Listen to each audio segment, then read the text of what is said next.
Hi, welcome to Tic Tac Talk, your tech update within 2 minutes. This video, we take a look at the camera shootout between Mavic Air and Mavic Pro. Both cameras feature the same CMOS size with subtle differences. Feel free to pause to look at the details. Let's take a look at the stills. With default settings on, both yield similar qualities.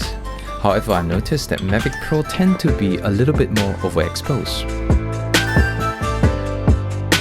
And when it came to subjects that were really close, the fixed lens of the Mavic Air had difficulty focusing. Next, we move to video. Two distinct differences when we look at the videos of both the crafts. The Mavic Pro footage tends to be a tad overly sharpened, and we do lose some details in the cloud region shown here due to its overexposure. Have a look at some more examples here. I don't think there's a right or wrong approach to the footages. I'm sure with some tweaking with the shooting styles with contrast, sharpness and saturation, you should be able to get either crafts to pretty much match the footages in terms of the look you want.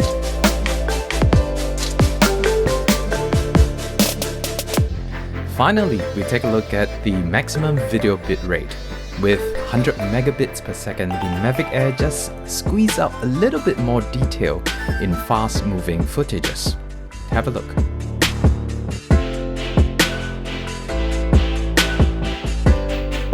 Thanks again for watching this video on the camera shootout between the Mavic Air and the Mavic Pro. I hope it was helpful.